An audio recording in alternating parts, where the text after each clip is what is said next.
মায়া কাটিয়ে ওঠাটা যে কত কষ্টের, যে মায়ায় পড়ে শুধুমাত্র সেই জানে যে মায়া কত কষ্টের একটা জিনিস। হ্যালো এভরিওয়ান, আসসালামু আলাইকুম।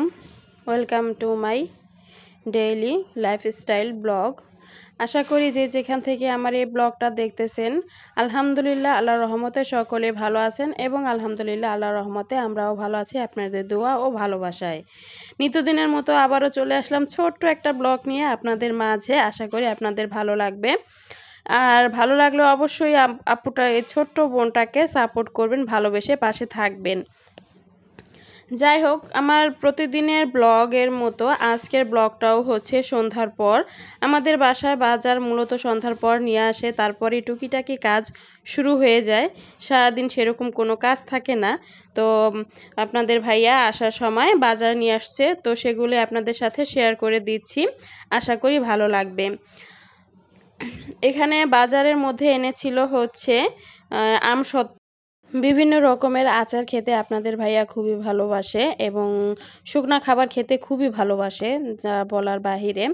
যাই হোক, এখানে বাজারের মধ্যে এনেছিল পেঁপে, তারপরে লেবু, ধনিয়া পাতা, বেগুন, টমেটো, সিম, করলা, শসা, ভেন্ডি, ফুলকপি, বিভিন্ন ধরনের বাজার এনেছে, সবজি বাজার। আমাদের দেখতেই পাবেন যে অনেক বাজার একসাথে করা হয়, মাছের বাজার, তারপরে হচ্ছে মুরগির বাজার, সব ধরনের বাজার একসাথে করা হয়।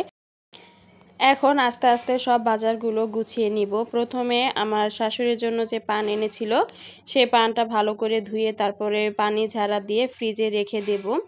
শাশুড়ি পানটা একটু খায়, আর এমনিতে হাবিজাবি কোনো জিনিস খায় না। তারপরে এক এক করে সব কিছু ভালো করে গুছিয়ে নেবে। এখন মরিচগুলো বোটা ফেলে তারপরে ধুয়ে পানি ঝরতে দেব। মরিচের যে দাম ভাইরে ভাই, আমাদের মতো মধ্যবিত্তরা বাজারে গেলে হিমশিম খেয়ে যায়। আল্লাহর দরবারে দোয়া রাখি, আল্লাহ যেন দিন আনে দিন খায় মানুষদের না খাইয়ে না রেখে রিজিকের ব্যবস্থা করে দেন। যাই হোক, এখন মরিচের বোটা ফলানো শেষ করে ধনিয়া পাতাও আরের গোড়া ফেলে তারপরে এগুলো ধুয়ে পানি ঝরতে রেখে দিব। ঝরানো শেষ করে তারপরে এগুলো ফ্রিজে রেখে দেব। ডিপ ফ্রিজে রেখে সংরক্ষণ করে খাবো। কিছু করার নেই, আমাদের মতো মধ্যবিত্তরা এভাবেই বুদ্ধি করে খেতে হয়। ছোট ছোট ভিডিও নিয়ে, ব্লগ নিয়ে, টুকিটাকি কাজ নিয়ে আপনাদের মাঝে হাজির হয়ে যায়। জানি না কেমন লাগে, আপনারা কিভাবে নেন। আশা রাখবো এই ছোট্ট বোনটার পাশে থাকবেন, ভালোবেসে থাকবেন। আর ভিডিও কোথাও কোনো অংশ যদি ভালো লেগে যায়, অবশ্যই একটা কমেন্টের মাধ্যমে জানাতে পারেন আপনারা কি ধরনের ভিডিও চাচ্ছেন, বা আপনাদের কোনো মতামত থাকলে সেটাও জানাতে পারেন একটা কমেন্টের মাধ্যমে। যাই হোক, এখন আইসক্রিম এনেছিল ওর আপনাদের ভাইয়া মেয়ের জন্য আইসক্রিম খাচ্ছিল। এত পাগল আইসক্রিমের, কি বলবো। তারপরে দুইটা কদবেল এনেছিল লবণ দিয়ে মাখিয়ে। এখন দুইটা একা তো আর খেতে পারবো না, তাই ভাবতেছিলাম ভর্তা করে খাবো। তো লবণ যেহেতু দিয়ে দিয়েছে, তার নষ্ট হয়ে যাবে, আর খেতে পারবো না। সেজন্য ভাবতেছি ভেঙে তারপরে ভর্তা করে খাবো। তো ভাঙার পর দেখিয়ে দিলাম আপনাদেরকে কি অবস্থা। ভেজালে ভর্তি সব জিনিস, এখন অরিজিনাল কোনো জিনিসই নাই। আল্লাহর শেষ দুনিয়ায় চলে এসেছি। ভেজালে ভর্তি কাঁচা কদবেল সিদ্ধ করে তারপরে দিয়েছে। সিদ্ধ করেছে কিভাবে সেটা বুঝলাম, যে সাদা সাদা রয়েছে, কদবেলটা পাকলে একটু কালো টাইপের হয়ে যায় সেজন্য। যাই হোক, আমার পাখিটাও একটু দুষ্টুমি করতেছে। রাত বাজে 12টা, আমরা এখন কদবেল ভর্তা করে খাবো। এই তো আপনাদেরকে দেখিয়ে দিচ্ছি যে রাত 12টা বাজে। তো কদবেল ভর্তা করার জন্য সমস্ত সরঞ্জাম উপকরণ নিয়ে আমরা হাজির হয়ে গিয়েছি। এখানে দুইটা মরিচ টালা নিয়েছি, একটু বিট লবণ নিয়েছি, একটু ধনিয়া পাতা নিয়েছি। ধনিয়া পাতাটা হচ্ছে ফ্রোজেন করা, সেজন্য একটু এরকম দেখা যাচ্ছে, প্লিজ সবাই স্কিপ করবেন। যাই হোক, এখন ভালো করে এগুলো মেখে তারপরে ভর্তা করে খাবো।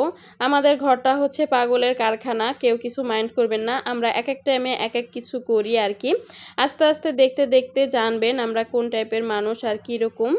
যাই হোক, ভর্তাগুলো ভালো করে মেখে তারপরে আমি আমার শাশুড়ি দুজনে মিলে তারপরে খাবো। আর এই দিক থেকে আমার পাখি রুমেসা পাখি ও দেখেন কি করতেছে, লবণ দিয়ে নাকি শরবত বানাবে, সেই শরবত আবার আমাদেরকে খাওয়াবে। যাই হোক, ঘরে ছোট বাচ্চারা থাকলে অনেক দুষ্টুমি করে, আলহামদুলিল্লাহ সেই তুলনায় আমার পাখি অনেক দুষ্টুমি কমই করে, জ্বালায়ও কম, শুধু খেতে চায় না। আপনাদের দরবারে দোয়া রাখবো যাতে আপনারা সকলে দোয়া করবেন আমার পাখির জন্য, মুখে একটু রুচি আসে।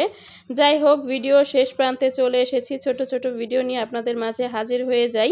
ভালো লাগলে ফ্রেন্ড এবং পরিবারের মাঝে শেয়ার করে দিতে পারেন। আজ এ পর্যন্তই, বিদায় নিয়ে নিচ্ছি, আবার দেখা হবে অন্য কোনো ভিডিওতে।